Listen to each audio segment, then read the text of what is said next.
Hi everyone, welcome to Sarkar Naukari.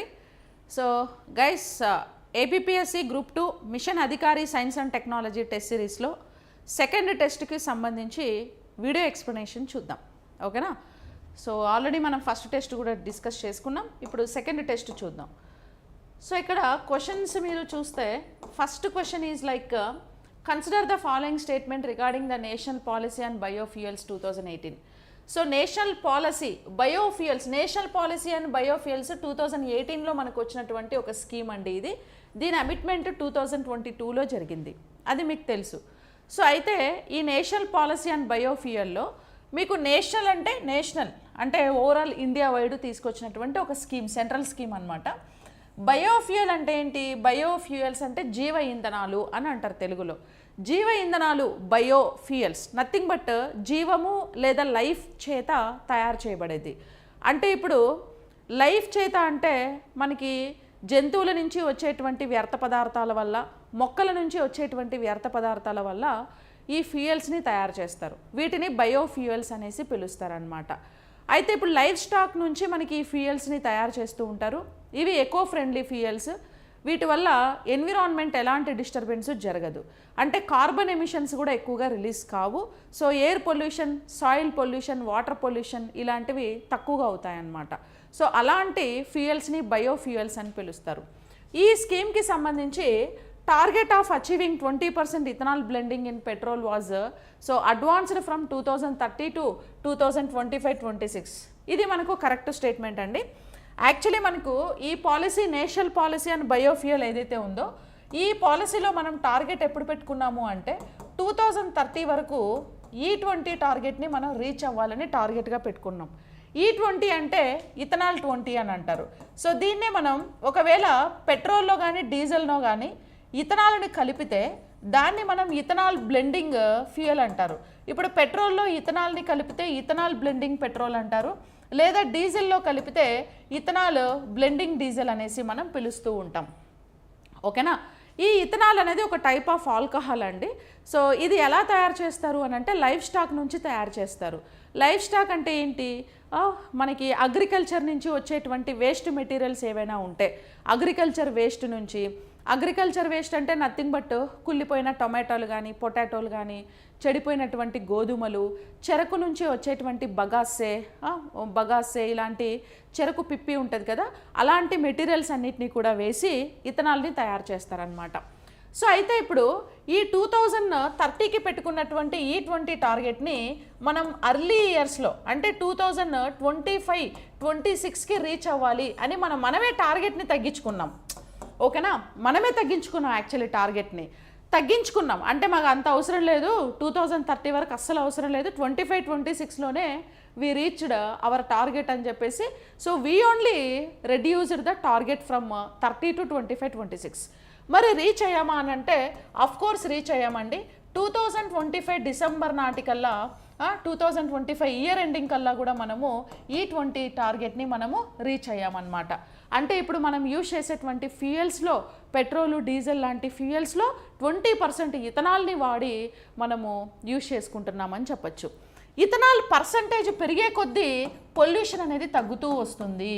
Ethanol పర్సంటేజ్ని పెరిగే కొద్దీ pollution మనకి తగ్గుతూ వస్తుంది. మరి అలాంటప్పుడు 100% ఇథనాలే వాడేయచ్చు కదా, అసలు దరిద్రం పోతుంది, పొల్యూషనే ఉండదు కదా, ఇంకా మంచిదే కదా అనుకుంటే, so we're training for that also. Okay, we're trying for that. ఇప్పుడు మనకి ఈ టోటల్గా మన ఇండియాలో ఆల్రెడీ 5 స్టేట్స్ E100 సప్లై చేస్తున్నాయి. ఓకేనా? అవుట్లెట్స్ ఉన్నాయి మనకు ఆల్రెడీ.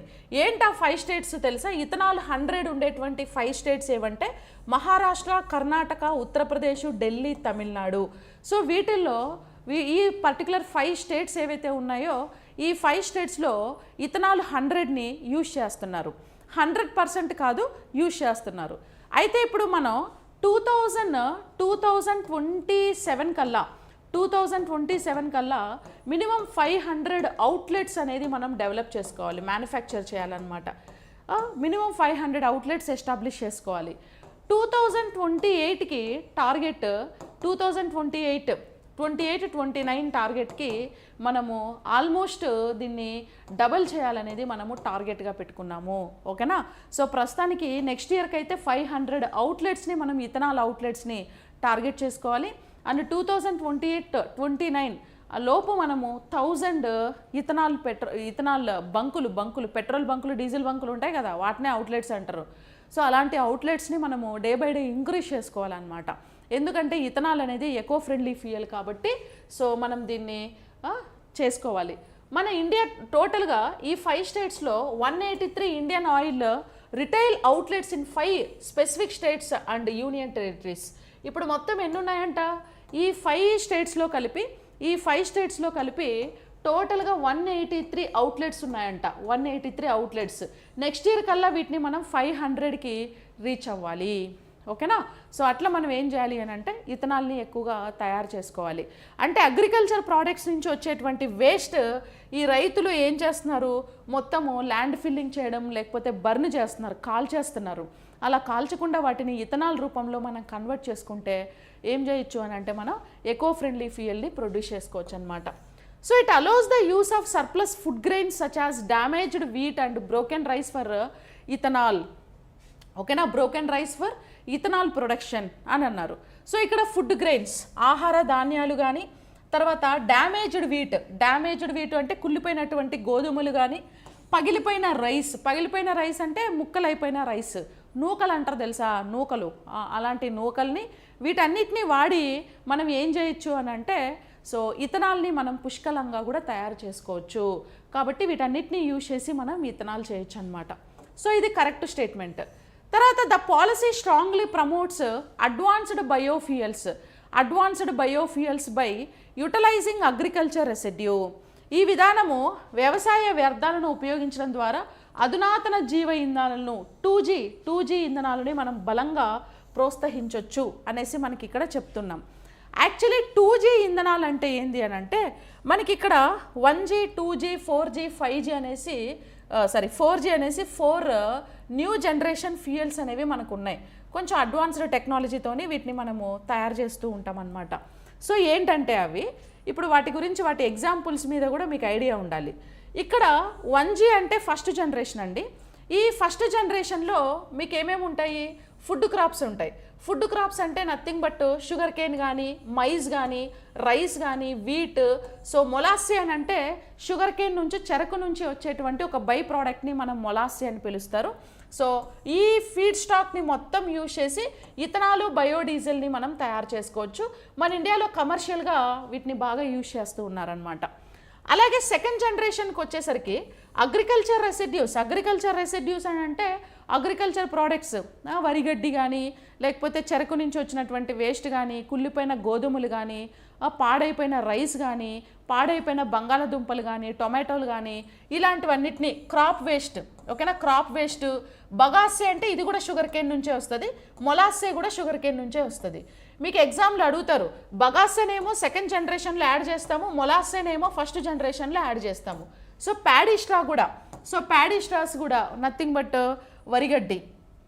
వీటిని మనం సెల్యులోజిక్ ఇథనాల్ అని పిలుస్తారండి. సెల్యులోజిక్ ఇథనాలు వీటిని మనము కమర్షియల్ ఎక్స్పాండింగ్లో వాడుతూ ఉంటారనమాట.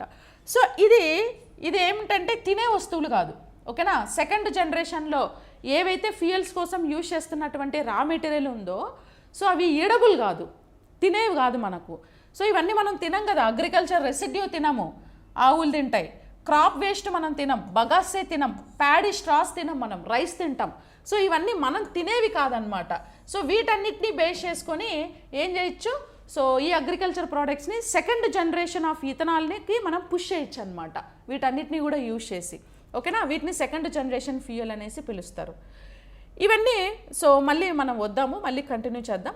సో ఇప్పుడు ఫస్ట్ క్వశ్చన్లో మనకి థర్డ్ స్టేట్మెంట్ మీకు ఇదే ఇచ్చాడు కదా, ఏంటి? Policy strongly promotes advanced biofuels. So 2G by utilising agriculture residue. Yes, second generation of బయోఫ్యూయల్స్ని మనం తయారు చేసుకోవడానికి ఇలాంటి ప్రోడక్ట్స్ని ఎక్కువగా యూజ్ చేస్తాం కాబట్టి ఆప్షన్ 3 కూడా కరెక్టే. The policy is administered and implemented by the ministry of environment, forest and climate change అన్నాం. సో ఫారెస్ట్ డిపార్ట్మెంట్కి, ఎన్విరాన్మెంట్ అండ్ ఫారెస్ట్ డిపార్ట్మెంట్కి దీనికి సంబంధం లేదు. ఇది కంప్లీట్గా ఆయిల్కి సంబంధించింది కాబట్టి సో మనము దీన్ని దేంట్లో యూజ్ చేస్తాము అని అంటే so ministry of oil and natural గ్యాస్లో మనం దీన్ని యాడ్ చేస్తూ ఉంటాం, చదువుకుంటూ ఉంటాం. సో కాబట్టి ఈ మినిస్ట్రీ కింద ఇది రాదనమాట. ఓకేనా, కాబట్టి ఇది wrong statement. And the policy imposes a complete ban on the export of all forms of biofuels under all circumstances. So ఇక్కడ అన్ని పరిస్థితుల్లో అన్ని రకాల జీవ ఇంధనాల ఎగుమతిపై పూర్తిగా నిషేధాన్ని విధించింది అని అంటే లేదండి, జీవ ఇంధనాలను మనము హ్యాపీగా ఎక్స్పోర్ట్ చేసుకోవచ్చు అనమాట. సో ఇప్పుడు ఎకనామికలీ సెన్సిటివ్ జోన్స్ నుంచి సో మనం బయో ఇంధనాలని మనము ఎక్స్పోర్ట్ చేసుకోవచ్చు. సో మన ఇండియాకు మనకు వాడుకొని మనం సరిపోతే సో వాటిని మనం ఎక్స్పోర్ట్ చేయొచ్చు. ఇప్పుడు మనకే సరిపోవట్లేదు కదా అని అంటే సో ఇప్పుడు కంప్లీట్గా ఎక్స్పోర్ట్ని బ్యాన్ చేయలేదు. ఓకేనా, ఎక్స్పోర్ట్ని బ్యాన్ చేయలేదు. ఎందుకంటే బయోఫ్యూయల్స్ని మన ఇండియాలో చాలా కంపెనీలు కమర్షియల్గా ప్రొడ్యూస్ చేస్తున్నాయి. ఓకేనా, అమ్ముకోవడానికి ప్రొడ్యూస్ చేస్తున్నాయి. ఇప్పుడు ఫారిన్ కంట్రీ నుంచి వాళ్ళకి ఇన్కమ్ ఎక్కువ వస్తే ఫారిన్ కంట్రీకే ఎగుమతులు చేయడానికి ట్రై చేస్తారు కాబట్టి సో ఇవి అమ్ముకుంటూ ఉంటారు. సో కాబట్టి ఆప్షన్ 5 కూడా ఇన్కరెక్ట్ స్టేట్మెంట్ అండి. ఓన్లీ 1, 2, 3 అనేవి మనకి ఈ క్వశ్చన్కి కరెక్ట్ స్టేట్మెంట్స్గా మనం కన్సిడర్ చేస్తాం. ఓకేనా, ఓన్లీ 1, 2, 3 అనేది కరెక్ట్ స్టేట్మెంట్స్ అనమాట. ఓకే, ఎస్, ఇదేమో మినిస్ట్రీ ఆఫ్ న్యాచురల్ గ్యాస్ కిందకు వస్తుంది. Ministry of natural gas so దాని కిందకు వస్తుంది. ఎన్విరాన్మెంట్ అంటే ఫారెస్ట్ రాదు. అండ్ నెక్స్ట్ క్వశ్చన్ ఒకసారి చూస్తే ఇది ఫస్ట్ క్వశ్చన్, అర్థమైందా? నెక్స్ట్ క్వశ్చన్ చూడండి. Consider the following statements regarding the draft national energy policy proposed by NITI Aayog. So నీతి ఆయోగ్ ప్రతిపాదించిన ముసాయిదా జాతీయ ఇంధన విధానం గురించి ఈ క్రింది ప్రకటనలను పరిశీలించండి అని అన్నారు. సో ఇక్కడ నేషనల్ ఎనర్జీ పాలసీ ఇక్కడ అండర్లైన్ చేయండి. So this question talking about national energy policy. National energy పాలసీని నీతి ఆయోగ్ అనేది ప్రపోజ్ చేసిందనమాట. ఓకేనా, it aims to reduce India's dependence on fossil fuel imports and achieve energy independence. అంటే ఏంటి? శిలాజ ఇంధన దిగుమతులపై భారతదేశ ఆధారపడ్డాన్ని తగ్గించడం. Yes, of course. ఇప్పుడు మనం ఫాజిల్ ఫ్యూయల్స్ని స్టిల్ ఫారిన్ కంట్రీస్ నుంచి మనం ఇంపోర్ట్ చేసుకుంటూ ఉన్నాం. ఎక్కువగా మన ఇండియా ఇంపోర్ట్ చేసుకుంటున్నటువంటి ఫాజిల్ ఫ్యూయల్స్ ఏవి అంటే క్రూడ్ ఆయిల్.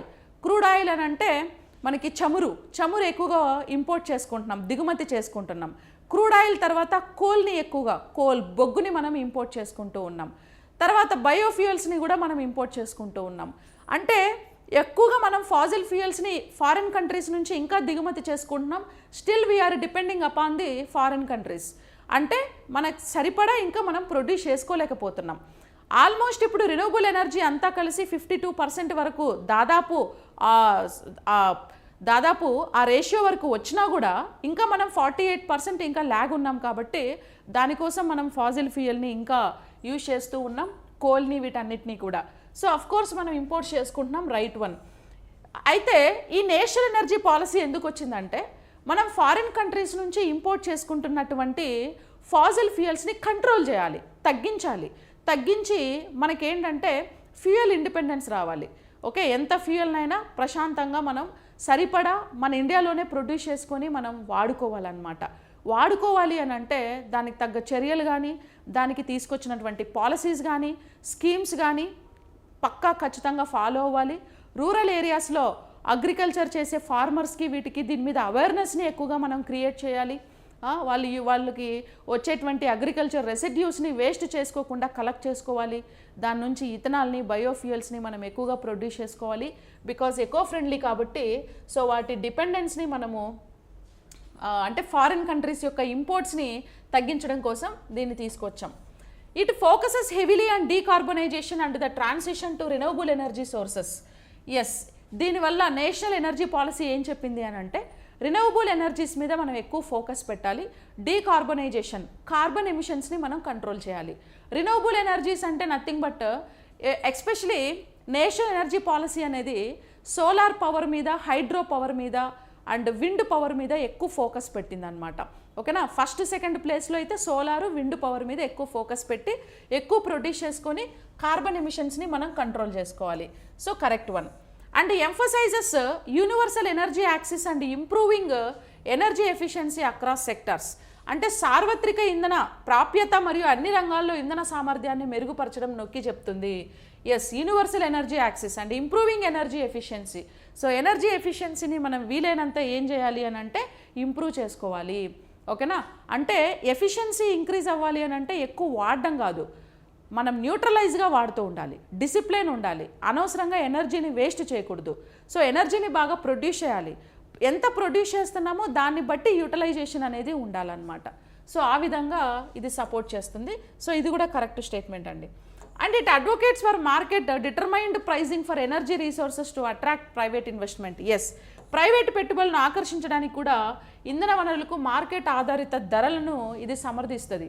ఎందుకు అని అంటే ప్రైవేట్ ఇన్వెస్ట్మెంట్స్ దీని మీద ఒక్కసారి పెట్టినప్పుడు ప్రైవేట్ వాళ్ళు ఏంటి అని అంటే వాళ్ళు ఎక్కువగా బిజినెస్ పాయింట్ ఆఫ్ వ్యూలో ఇప్పుడు 100 రూపాయలు ఇన్వెస్ట్మెంట్ చేస్తే 1000 రూపాయలు లాభం రాబట్టడానికి వాళ్ళు ట్రై చేస్తారు.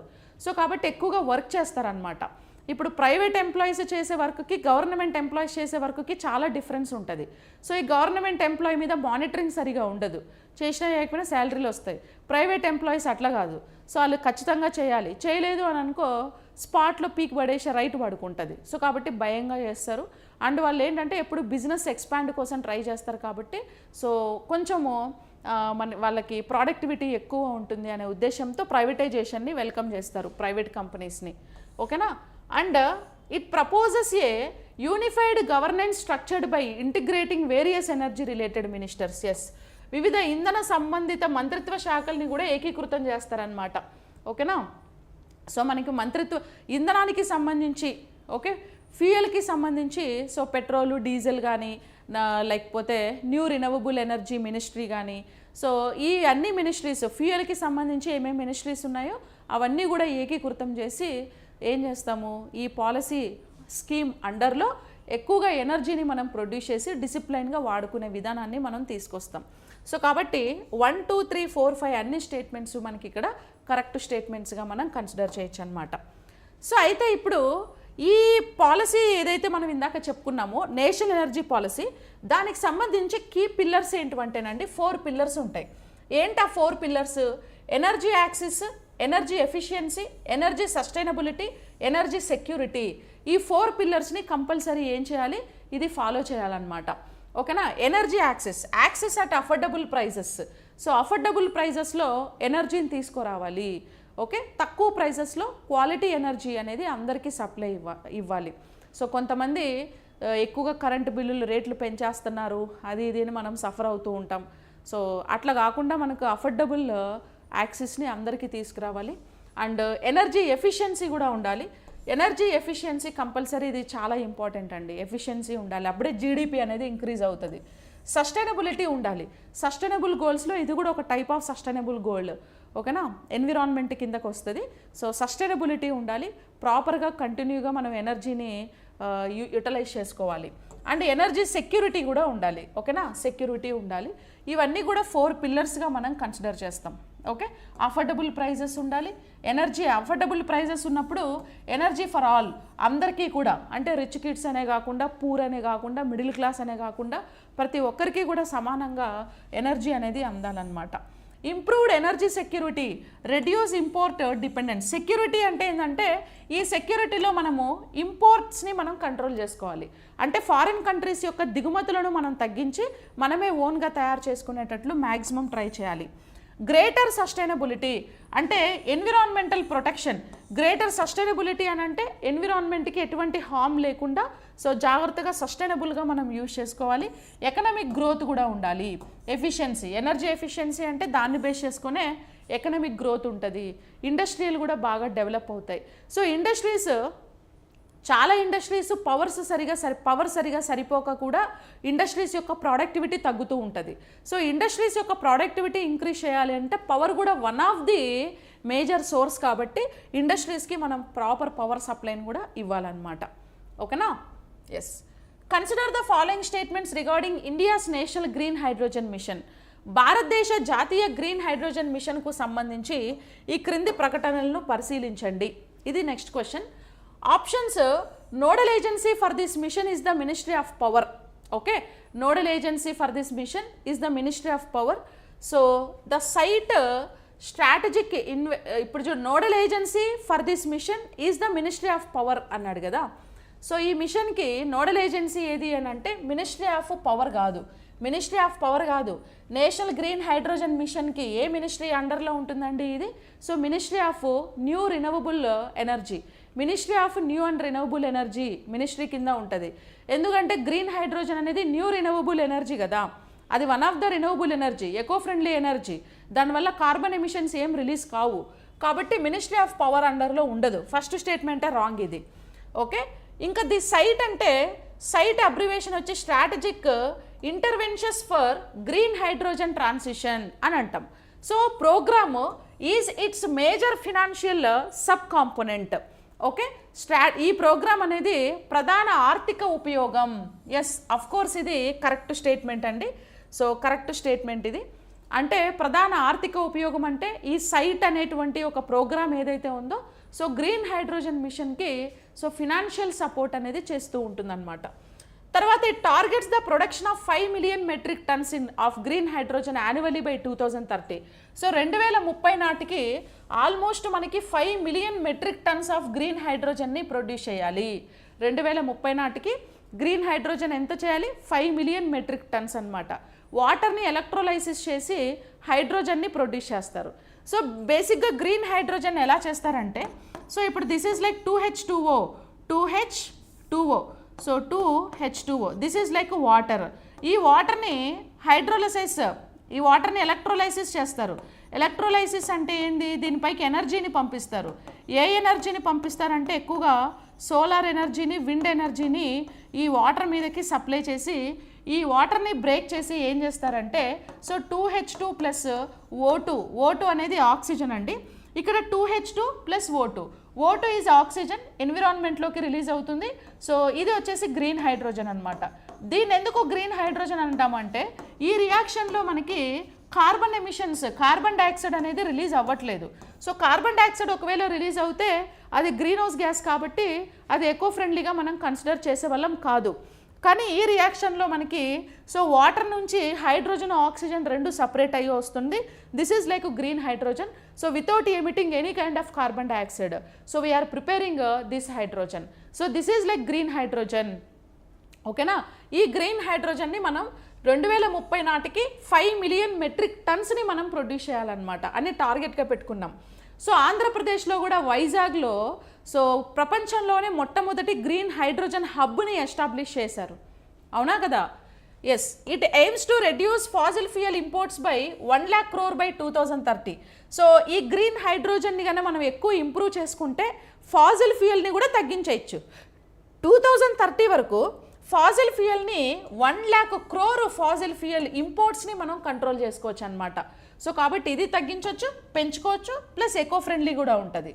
Green hydrogen is produced by electrolysis of water using renewable energy. Yes, ఈ పాయింట్స్ ఇక్కడ చాలా ఇంపార్టెంట్ అండి. Electrolysis of water. So electrolysis, electro అంటే హీటు, లైసిస్ అంటే బ్రేకు, అంటే హీట్ని అప్లై చేసి వీటి మధ్య ఉండే బాండ్ని బ్రేక్ చేసి సపరేట్ చేయడం అనమాట. సో దాన్ని ఎలక్ట్రోలైసిస్ అని అంటారు. వాటర్ని ఎలక్ట్రోలైసిస్ చేస్తారు.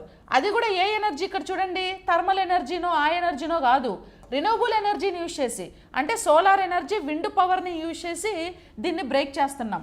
మళ్ళీ ఇందులో బొగ్గుని అట్లా థర్మల్ యూజ్ చేసి చేయట్లేదు. సో కాబట్టి ఇది కంప్లీట్గా గ్రీన్ హైడ్రోజన్ అనమాట. సో 2, 3, 4, 5 అనేది మనకి ఈ క్వశ్చన్కి కరెక్ట్ ఆన్సర్స్గా మనము కన్సిడర్ చేయొచ్చు. ఓకేనా? సో 2, 3, 4, 5 అనేది మనకు కరెక్ట్ అనమాట. అండర్స్టూడ్? ఎస్. నెక్స్ట్ ఇక్కడ గ్రీన్ హైడ్రోజన్ మిషన్ గురించి ఒకసారి మనం మాట్లాడుకుంటే దీన్ని ఎప్పుడు లాంచ్ చేశారు అని అంటే సో 4th January 2023న మనకు లాంచ్ చేశారనమాట. ఎప్పుడు లాంచ్ చేశారు? 4th January 2023న దీన్ని లాంచ్ చేశారండి. దీని మినిస్ట్రీ వచ్చేసి ministry of new and renewable energy, ministry of new and renewable energy ministry అండర్లో ఉంటుంది. ఏది? ఈ గ్రీన్ హైడ్రోజన్ అనేది. అవునా లేదా? సో దీనికి ఆల్మోస్ట్ 19,744 crores దీని మీద ఇన్వెస్ట్మెంట్ పెట్టారు. దాని యొక్క టార్గెట్ ఏంటంటే మన ఇండియా గ్రీన్ హైడ్రోజన్ ప్రొడక్షన్లో గ్లోబల్ హబ్ కావాలి. సో మనకు సరిపడా ప్రొడ్యూస్ చేసుకోవాలి, ప్రపంచం మొత్తానికి మనం గ్రీన్ హైడ్రోజన్ని ఎక్స్పోర్ట్ కూడా చేసుకోవాలన్నమాట. అది దీని యొక్క మెయిన్ ఆబ్జెక్టివ్ అనేసి మనం చెప్పొచ్చు. ఇక్కడ టార్గెట్స్ చూస్తే కనుక గ్రీన్ హైడ్రోజన్ ప్రొడక్షన్ మనకి సో ఎప్పటి వరకు 5 million metric tonnes per year up to అంటే టార్గెట్ 2030 వరకు ప్రతి సంవత్సరం 5 million metric tonnes of green హైడ్రోజన్ని మనం ప్రొడ్యూస్ చేసే విధంగా టార్గెట్ పెట్టుకోవాలి. And renewable energy addition 125 gigawatts of energy అంటే టోటల్ రినూవబుల్ ఎనర్జీస్ ఉంటాయి కదా, అందులో గ్రీన్ హైడ్రోజన్ యొక్క పర్సంటేజ్ ఎంత ఉండాలి అంటే గ్రీన్ హైడ్రోజన్ యొక్క కాంట్రిబ్యూషన్ ఎంత ఉండాలి అంటే 125 గిగావాట్స్ ఉండాలి. ఇప్పుడు టోటల్ రినూవబుల్ ఎనర్జీ 500 గిగావాట్స్ అనుకోండి, అందులో ఓన్లీ గ్రీన్ హైడ్రోజన్ 125 గిగావాట్స్ ఉండాలి. సో మిగతాది మనము మిగతా ఎంతైతే దీంట్లో మైనస్ చేస్తే ఎంతైతే వస్తుందో అది హైడ్రో పవర్ తర్వాత విండ్ అట్లా మిగతా వాటి నుంచి మనం ప్రొడ్యూస్ చేసుకోవచ్చు అనమాట. ఓకేనా. ఇన్వెస్ట్మెంట్ వచ్చి 8 lakh crores ఇన్వెస్ట్ చేశారండి. 8 lakhs crores ఇన్వెస్ట్ చేశారు. ఇది ఒక పెద్ద ప్రాజెక్ట్ అని చెప్పుకోవచ్చు. దీనివల్ల 6 lakhs జాబ్స్ డైరెక్ట్ జాబ్స్ వస్తాయి. ఓకేనా. 1 lakh crores fossil fuel import ప్రొడక్షన్ని మనం కంట్రోల్ చేసుకోవచ్చు. ప్రపంచ దేశాల నుంచి 1 lakh crores ఫాజిల్ ఫ్యూయల్ ఇంపోర్ట్స్ని కంట్రోల్ చేయొచ్చు. 50 మిలియన్ మెట్రిక్ టన్స్ యాన్యువల్గా మనం ఏం చేయాలి, మిలియన్ మెట్రిక్ టన్స్ ఫ్యూయల్ని ప్రొడ్యూస్ చేయాలి. ఓకేనా. ఇది targets. So 8 lakh crores investment, 6 lakhs direct jobs, 1 lakh crores foreign ఇంపోర్ట్స్ని మనం రెడ్యూస్ చేసుకోవచ్చు. At the same time 50 million metric tonnes by 2030కి యాన్యువల్లీ మనం ప్రొడ్యూస్ చేయొచ్చు. ఓకేనా. అది ఒక స్కీమ్. అయితే ఇక్కడ మీకు కొన్ని ఎగ్జామినేషన్లో like GK point of view bits మనం ఒకసారి కన్నా చూసుకుంటే, India's first hydrogen train project is being developed by Indian Railways. So మన ఇండియన్ రైల్వేస్లో ఫస్ట్ గ్రీన్ హైడ్రోజన్ ట్రైన్ అనేది డెవలప్ చేసినటువంటి స్టేట్ ఏది అని అంటే హర్యానా డెవలప్ చేసిందనమాట. ఓకేనా. హర్యానా. సో హర్యానాలో ఫస్ట్ గ్రీన్ హైడ్రోజన్ ట్రైన్ని స్టార్ట్ చేశారు. మొన్నే ట్రైల్ కూడా చేశారు. At the same time first green hydrogen ప్లాంట్ని ప్రపోజ్ చేసింది కూడా హర్యానాలోనే. మన ఇండియాలో first green hydrogen plant establish అయిన స్టేట్ ఏదంటే హర్యానా. ఫస్ట్ గ్రీన్ హైడ్రోజన్తో నడిచే ట్రైన్ కూడా స్టార్ట్ చేసింది కూడా హర్యానాలోనే అనేసి మనం చెప్పొచ్చు. ఇంకా గుజరాత్లో సో దీన్ దయాల్ పోర్ట్ కాండ్లాలో so India's first Make in India green hydrogen ప్లాంట్ని ఎస్టాబ్లిష్ చేశారండి. ఇండియాస్ ఫస్ట్ మేక్ ఇన్ ఇండియాలో భాగంగా గ్రీన్ హైడ్రోజన్ ప్లాంట్ని ఎస్టాబ్లిష్ చేశారనమాట. దీన్ దయాల్ పోర్టు కండ్లాలో ఎస్టాబ్లిష్ చేశారు. గ్రీన్ హైడ్రోజన్ ఫ్యూయల్ సెల్ని ఫస్ట్ ఏర్పాటు చేసింది కూడా గుజరాత్లోనే. ఓకేనా. గ్రీన్ హైడ్రోజన్ ఫ్యూయల్ సెల్ కూడా ఇప్పుడు ఇందులో ఎస్టాబ్లిష్ చేసినటువంటి ఈ ప్లాంట్లో 1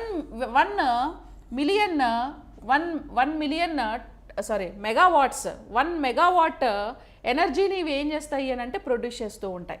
ఇది developed using indigenous electrolyser technology. So indigenously develop చేసినటువంటి ఎలక్ట్రోలైజర్ టెక్నాలజీని బేస్ చేసుకొని దీన్ని ప్రొడ్యూస్ చేస్తారనేసి మనం చెప్పచ్చు. ఓకేనా. సో 1 మెగావాట్ కెపాసిటీ అనేది దీనికి ఉంటుందన్నమాట. ఓకే. ఇంకా స్టేట్స్లో ఒకసారి మనం చూస్తే రాజస్థాన్ వచ్చేసి సోలార్ కెపాసిటీ ఎక్కువ రాజస్థాన్కి. గుజరాత్కి ఏమో లార్జ్ సోలార్ పార్క్ వచ్చి గుజరాత్లో ఉంటుంది.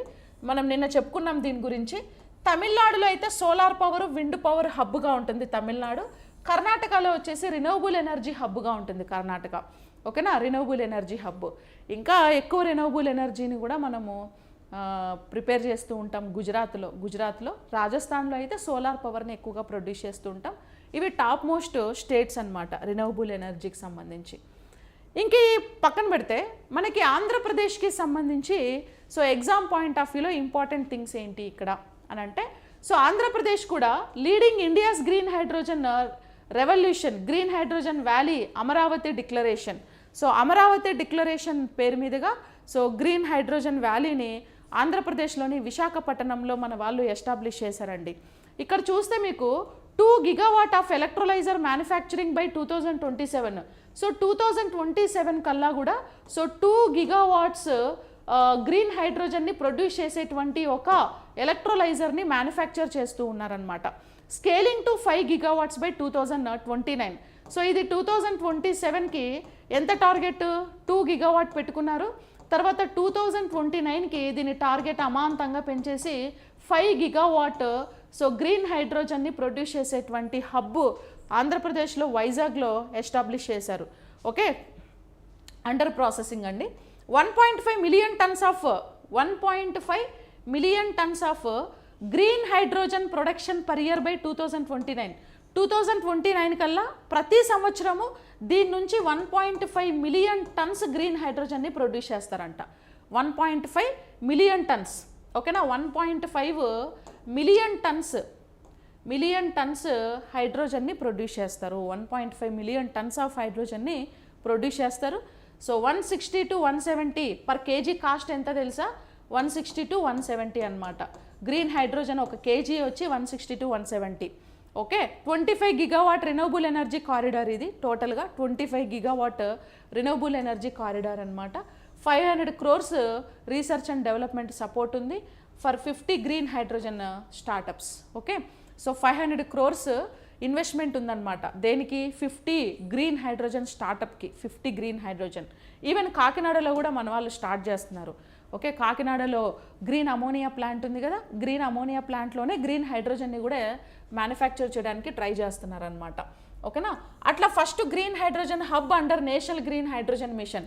నేషనల్ గ్రీన్ హైడ్రోజన్ మిషన్ కింద ఫస్ట్ నేషనల్ గ్రీన్ హైడ్రోజన్ హబ్ని వైజాగ్లోనే ఎస్టాబ్లిష్ చేయబోతున్నారు.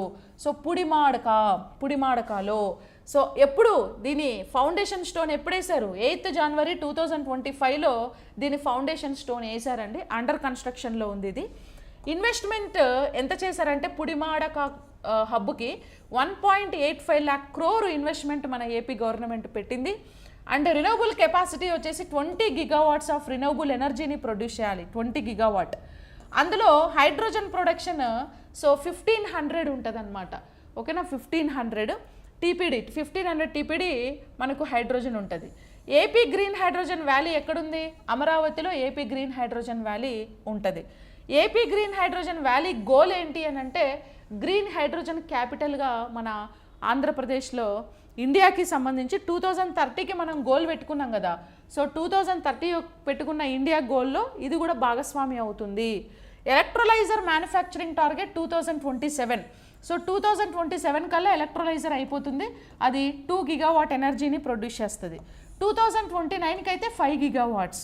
అలాగే మేజర్ గ్రీన్ అమోనియా ప్రాజెక్టు కాకినాడలో ఉంది కదా. సో కాకినాడలోనే హైడ్రోజన్ ప్రొడక్షన్ చేయడానికి కూడా దే ఆర్ ప్లానింగ్. సో కాబట్టి అట్లా మనకి గ్రీన్ అమోనియా లైక్ ఇంకోటి హైడ్రోజన్, ఇవి రెండు కూడా ఆంధ్రప్రదేశ్ హబ్గా రాబోతున్నాయి అని చెప్పొచ్చు. ఓకేనా, ఇది some related information about this question. Next, consider the following statements regarding the generations of biofuel. So biofuels జనరేషన్స్కి సంబంధించినటువంటి కరెక్ట్ స్టేట్మెంట్ ఏది? ఓకేనా, ఈ క్వశ్చన్కి ఆన్సర్ చెప్పేసాం కదా. Option C is the correct answer. ఓకేనా, option C is the correct answer. ఈ క్వశ్చన్ ఒకసారి చూడండి అందరూ. So consider the following statements regarding the generations of biofuel. So biofuel జనరేషన్స్కి సంబంధించి కరెక్ట్ స్టేట్మెంట్.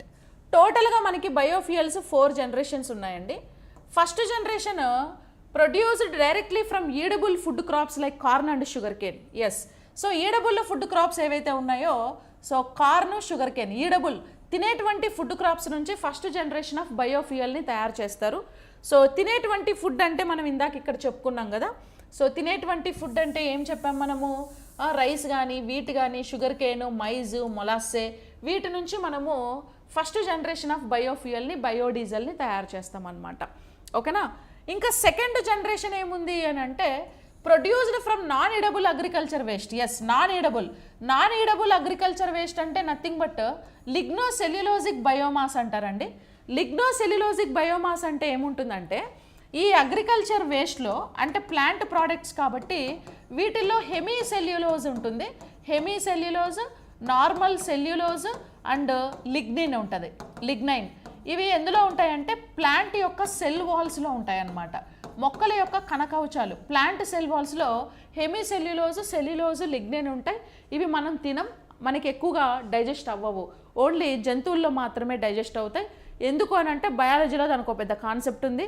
మన బాడీలో సెల్యులేజ్ అనే ఒక ఎంజైమ్ రిలీజ్ కాకపోవడం వల్ల అవి డైజెస్ట్ కావు. మిగతా జంతువులకి సెల్యులేజ్ అనే ఎంజైమ్ రిలీజ్ అవుతుంది కాబట్టి అవి డైజెస్ట్ అవుతాయి. ఈ సెల్యులేజ్ మనకెందుకు రిలీజ్ కావు, వాటికి ఎందుకు రిలీజ్ అవుతాయి అంటే, సో ఇప్పుడు ఆ స్టోరీ మీకు అంత అవసరం లేదు. That is like biology concept. So మీరు జస్ట్ ఇలా గుర్తుపెట్టేసుకోండి చాలు. ఓకేనా. సో ఇట్లా సెల్యులోజ్, హెమీసెల్యులోజ్, లిగ్నిన్ ఈ 3 ప్లాంట్ సెల్ వాల్స్లో ఉంటాయి. సో ఈ 3 ఉండేటువంటి మొక్కలని మనము ఏమంటాం, లిగ్నోసెల్యులోజిక్ బయోమాస్ అని అంటాం. ఈ లిగ్నోసెల్యులోజిక్ బయోమాస్ మెటీరియల్స్ని మనం సెకండ్ జనరేషన్ ఆఫ్ ఫ్యూయల్లో ఎక్కువగా వాడుతూ ఉంటారండి. ఓకేనా. సెల్యులోజిక్ ఇథనాల్ ఇవి మనం తినం, non edible products. Second generation ఫ్యూయల్ని తయారు చేస్తారు. సో ఇది కరెక్ట్. థర్డ్ జనరేషన్లో అయితే ఆల్గేస్, మైక్రో ఆల్గేస్ని వాడతారు. ఆల్గల్ బయోడీజిల్, బయో ఇథనాల్ని తయారు చేస్తారు. పైలట్ స్టేజ్లో ఇవి ఎక్కువగా యూజ్ చేస్తారు. ఆల్గేస్ అనేవి శైవలాలు అని అంటాం. వాటిని ఆక్వాటిక్ ప్లాంట్స్ అంటాం. సముద్రాలలో వాటర్ మీద ఫ్లోట్ అవుతూ ఉంటాయండి అవి. సో వాటిని మనము యూజ్ చేసి థర్డ్ జనరేషన్ బయోఫ్యూయల్స్ని మనం తయారు చేస్తాం. కానీ ఇక్కడ third generation biofuels are exclusively derived from genetically engineering food crops. ఇది wrong statement. Genetically engineering food crops మనకి ఏమున్నాయి, బీటీ కాటన్ కానీ, బీటీ బ్రింజాల్ కానీ, లేకపోతే హైబ్రిడ్ బ్రింజాల్స్, హైబ్రిడ్ టొమాటోస్, ఇట్లా మనకి చాలా వచ్చాయి. జెనెటికలీ మోడిఫైడ్ క్రాప్స్ని యూజ్ చేసి థర్డ్ జనరేషన్ చేస్తారు అంటున్నారు. నో, థర్డ్ జనరేషన్ బయోఫ్యూయల్ని మనకు డెవలప్ చేసేది దేన్ని యూజ్ చేసి అని అంటే నథింగ్ బట్ ఆల్గేస్ని యూజ్ చేసి, శైవలాలు, ఆక్వాటిక్ ప్లాంట్స్ని యూజ్ చేసి చేస్తారు. So this is also wrong statement. తర్వాత jatropha is considered an edible crop used for 1G biofuels అని అంటాం. ఓకేనా. Jatropha is considered and edible. Jatropha అనేది మనం తినేది కాదు కదా. జట్రోపా అంటే ఏం తెలుసా, తెలుగులో కానుగ చెట్టు అంటారు. కానుగ చెట్టు నుంచి కానుక్కాయలు ఏరి విత్తనాలు సపరేట్ చేస్తుంటారు, కానుగ విత్తనాలు. ఆ విత్తనాలు చాలా కాస్ట్లీ, అమ్ముతూ ఉంటాం. దాన్ని యూజ్ చేసుకొని బయోఫ్యూయల్స్ని, బయో పెట్రోలు, డీజిల్ని తయారు చేస్తారు. సో కానుగ విత్తనాలు, కానుక్కాయలు మనం తినేవి కాదు. సో 1G బయోఫ్యూయల్స్లో ఈడబుల్ అగ్రికల్చర్ ప్రోడక్ట్స్ కదా ఉండేది. మరి ఈ కానుగ లేదా జట్రోపా అనేది 1G కిందకు రాదు కదా. సో కాబట్టి ఇది కూడా రాంగ్ స్టేట్మెంట్ అనమాట. Next, PM Jivan Yojana provides financial support exclusively for setting up 1G generation ethanol product. Actually PM Jawan Yojana అనేది ఫినాన్షియల్ సపోర్ట్ దేనికి ఇస్తుంది అంటే 2G ఇథనాల్ ప్రాజెక్ట్స్కి ఇస్తుంది. 1G ఇథనాల్ ప్రాజెక్ట్ కాదు, 2G ఇథనాల్ ప్రోడక్ట్స్కి ఇస్తుందండి. So 2G ethanol product. ఈ మనకి ప్రధాన్ మంత్రి జీవన్ యోజన గురించి ఒకసారి చూస్తే, ఈ స్కీమ్ 2019లో ఎస్టాబ్లిష్ అయింది. దీన్ని అప్రూవ్ చేసింది cabinet committee and economic affairs. దీన్ని అప్రూవ్ చేసింది.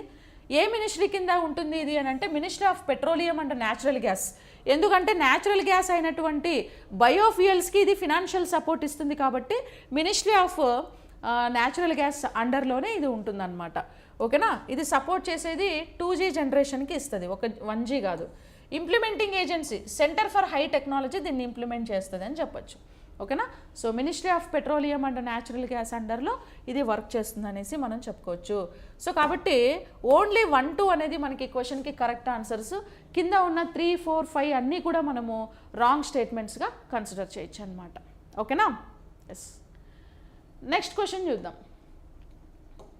Next question, consider the following statements regarding the SATAT and Gobardhan schemes. Yes, SATAT, గోబర్ధాన్.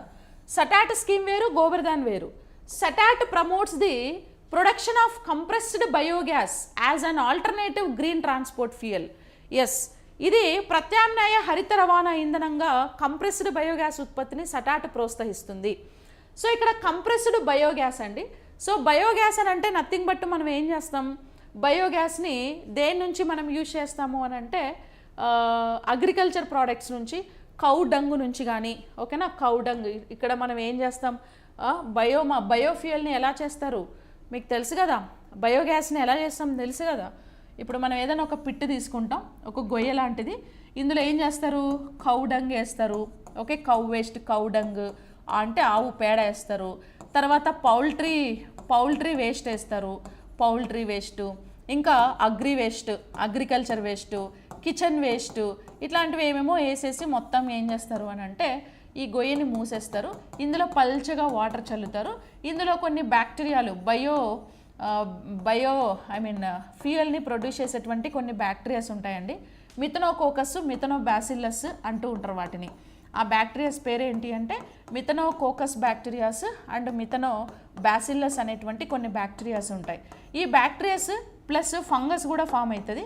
ఇవన్నీ కలిసి ఏం చేస్తాయి అని అంటే ఇక్కడ ఉండేటువంటి వేస్ట్ మెటీరియల్స్ అన్నిటినీ డికంపోజ్ చేసేసి న్యూట్రిషన్ని ఒకదానిలో ఒకటి మిక్స్ చేసేస్తాయి. దాన్నే కాంపోస్టింగ్ అంటారు.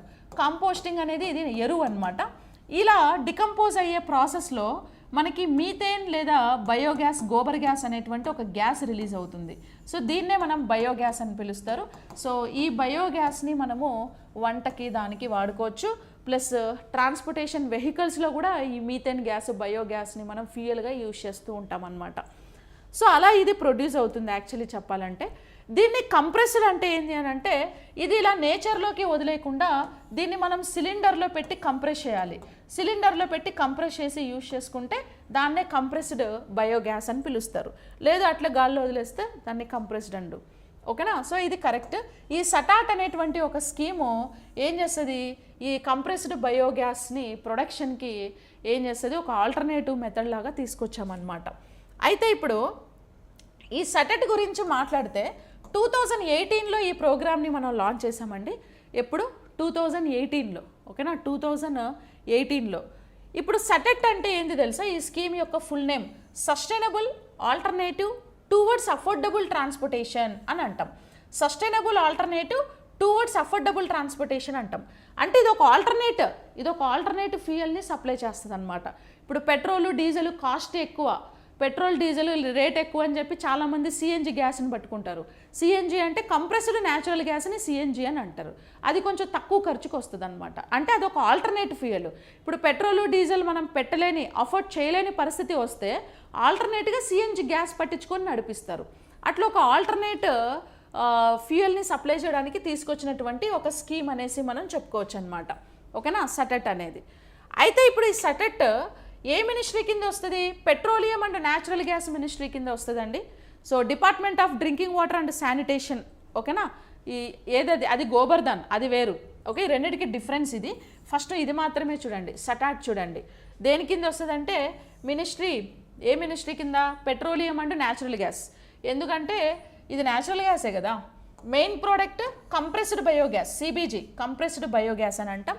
Focus transportation fuel, clean transportation fuel. సో ఫ్యూయల్గా వాడితే కార్బన్ ఎమిషన్స్ కూడా తక్కువ రిలీజ్ అవుతాయి పెట్రోల్, డీజిల్తో కంపేర్ చేస్తే. దీన్ని ఎలా చేస్తారు? Agriculture waste, cow dung, municipal solid వేస్ట్ని యూజ్ చేసి దీన్ని చేస్తూ ఉంటారండి.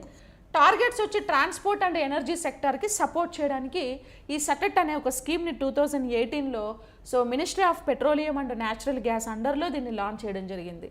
సో ఇది correct. CBG has a calorific value and properties similar to compressed natural gas. Yes, CBG కూడా సో న్యాచురల్ గ్యాస్కి ఈక్వల్గా ఉంటుంది.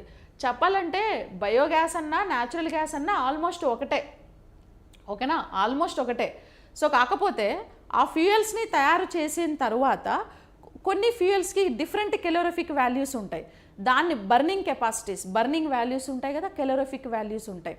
ఓకే, దాన్ని బేస్ చేసుకొని రెండింటిని లిటిల్ బిట్ సపరేట్ చేస్తాం కానీ ఆల్మోస్ట్ ఈక్వల్ అనమాట అవి. కాబట్టి ఇది కూడా కరెక్ట్.